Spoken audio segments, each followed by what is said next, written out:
তো বন্ধুরা, তোমরা সবাই কেমন আছো? আশা করি ভালোই আছো আর ভালো থাকবে।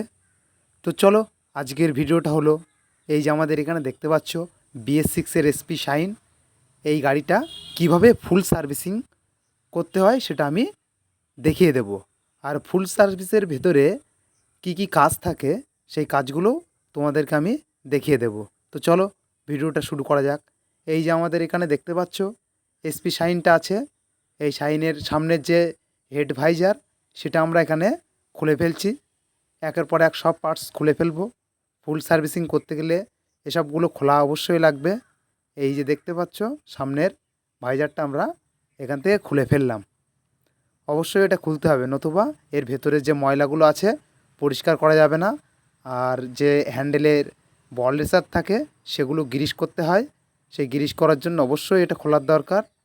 এটা আমরা বাইরে খুলে বের করে ফেললাম। এখন আমরা এই বাইকের দুই সাইডে যে প্যানেল থাকে সেই প্যানেল কভার দুটো খুলে ফেলছি। এখানে দেখতে পাচ্ছ একটা স্ক্রু ছিল, স্ক্রুটা খুলে ফেললাম।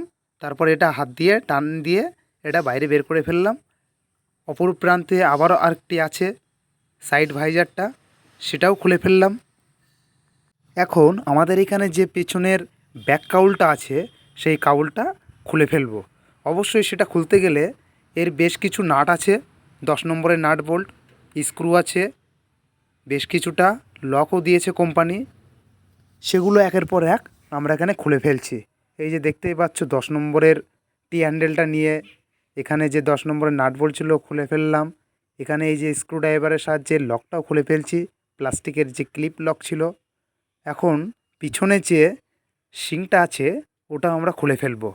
শিংটা বাইরে বের না করতে পারলে ব্যাক কাউলটা বের করা মুশকিল হয়ে যাবে।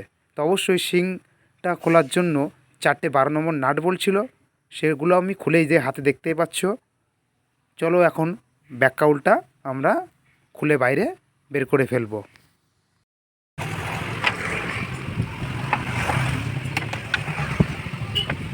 পিছনে একটা হোল্ডারের সাথে ল্যাম্প লাগানো ছিল, সেটাও খুলে বাইরে বের করে ফেললাম।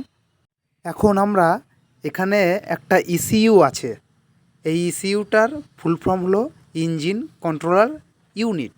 এটাও খুলে বাইরে বের করে ফেলবো, কারণ এটাতে জল লাগলে সমস্যা হয়ে যেতে পারে। এখানে দেখতেই পাচ্ছ দুটো 10 নম্বরের নাট বোল্ট দিয়ে আটকানো ছিল, ওটা খুলে ফেললাম। এখন জ্যাকটা আমরা টেনে বাইরে বের করে ফেলছি।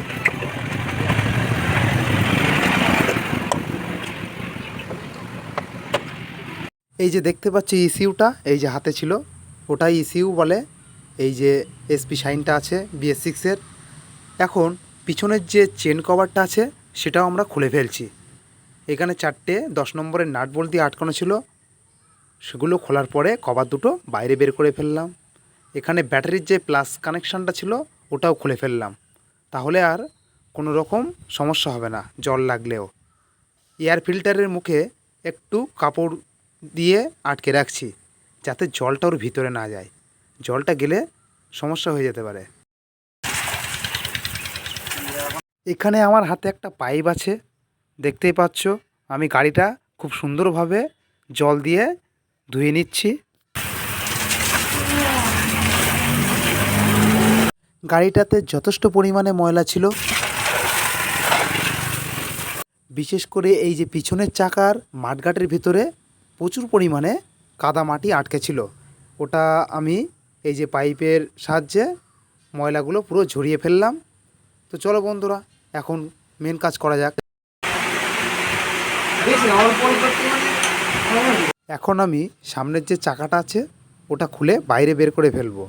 সেই জন্য এখানে যে ডিশ পিস্টন সেটটা আছে ওটা খুলে বাইরে বের করে ফেললাম।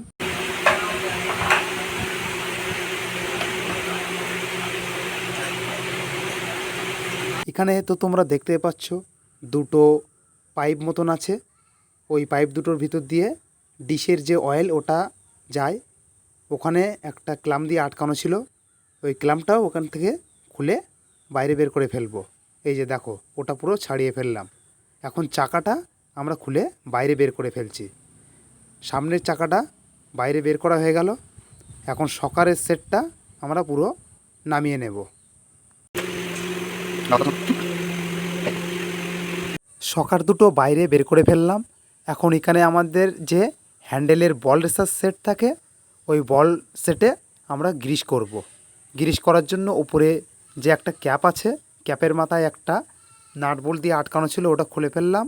বন্ধুরা তোমরা একটু খেয়াল করে দেখো, বলগুলো একদম পুরো সাদা কালার হয়ে গিয়েছে, ওখানে কোনো গ্রিস নেই, হালকা হালকা জংও চলে এসছে। এখন আমরা ওই বল সেটটা গ্রিস করে ফেলবো, সেই জন্য এই টি সেটটা পুরো বাইরে বের করে ফেললাম।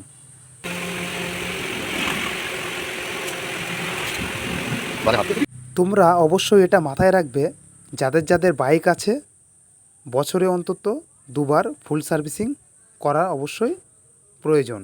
আর নতুবা এখানে যে বল রেসার সেট থাকে, বিয়ারিং থাকে, এগুলো কিন্তু নষ্ট হয়ে যাওয়ার চান্স থাকবে।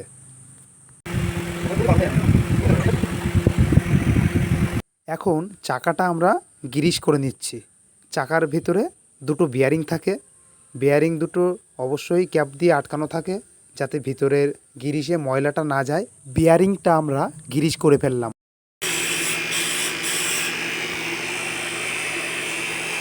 এখন আমরা এখানে হ্যান্ডেলের যে বল রেসার সেট থাকে, সেই বলগুলোতে গ্রিস করে নিচ্ছি।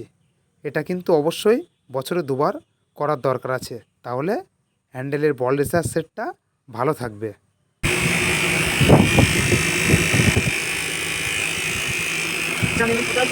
এখন আমরা সামনের যে দুটো শকার আছে, ওর ভিতরে কিন্তু হাইড্রোলিক অয়েল থাকে, অয়েলগুলো চেঞ্জ করে ফেলবো।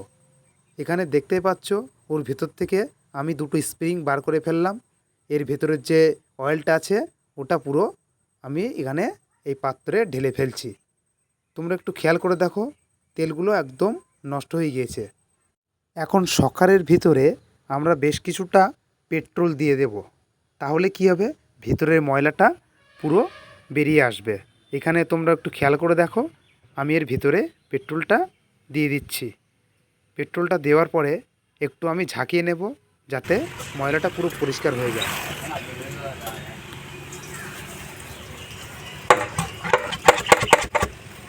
এখানে আবারও সেই বাদ দেওয়া পেট্রোলটা আরেকটা যে রড আছে শকারের, তার ভিতরে দিয়ে দিলাম।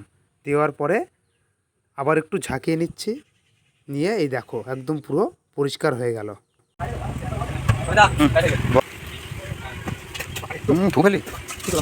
এখন শকারের ভিতরে যে স্প্রিংগুলো ছিল আর বুশগুলো ছিল, সেগুলো আমরা এই পেট্রোল দিয়ে পরিষ্কার করে নেব।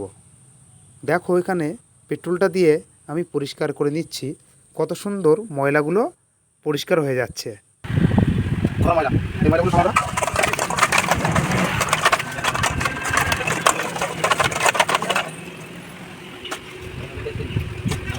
পেট্রোল দিয়ে এগুলো পরিষ্কার করে না নিলে নতুন যে আমরা অয়েলটা ঢালবো, সেই অয়েলটাও কিন্তু তাড়াতাড়ি নষ্ট হয়ে যেতে পারে, সেই জন্য আমরা ওটা পরিষ্কার করে নিলাম। তো চলো বন্ধুরা, এখন নতুন অয়েলটা আমরা ঢালবো। এই অয়েলটার একটি নির্দিষ্ট পরিমাপ আছে, অবশ্যই সেটা আমি বলে দেব কত ml ঢালতে হয়।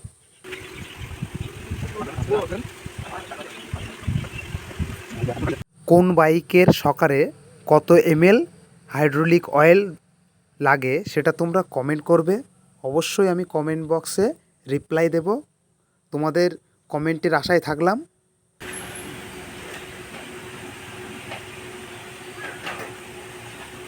এখন এই যে নাট বোল্টটা ছিল, এই নাট বোল্টটাতে আমি হালকা একটু পেস্টিং আটা দিয়ে নিলাম, যাতে ওখান থেকে আর হাইড্রোলিক অয়েলটা লিকেজ না করে।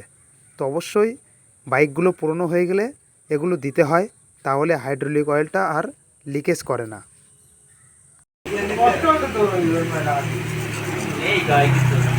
এখানে চেন স্পকেটের পিছনের গিয়ারের যে অ্যাসেম্বলি সেটটা দেখতে পাচ্ছ, ওর ভিতরে একটা বিয়ারিং আছে, ওই বিয়ারিংটাতেও আমরা গ্রিস করে ফেলবো। এখানে এই যে দেখতে পাচ্ছ, বিয়ারিংয়ের যে ওপরে ঢাকনা ক্যাপ ছিল ওটা তোলা হয়ে গেল। এখন গ্রিসটা আমরা করে নিচ্ছি।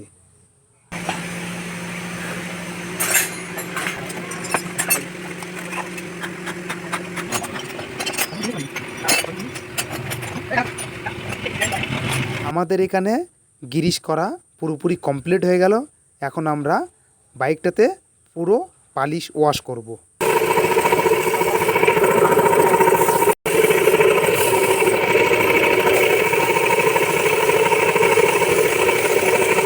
তো বন্ধুরা, আমাদের এখানে ফুল সার্ভিসিং করা একদম কমপ্লিট হয়ে গেল। কত সুন্দর গ্লেজ দিচ্ছে দেখো বাইকটা। যাই হোক, ভিডিও আর বেশি লম্বা করব না, আজকের ভিডিও এখানেই শেষ করে দিচ্ছি। দেখা হবে পরের ভিডিওতে। ভালো থাকবে, টাটা, বাই বাই।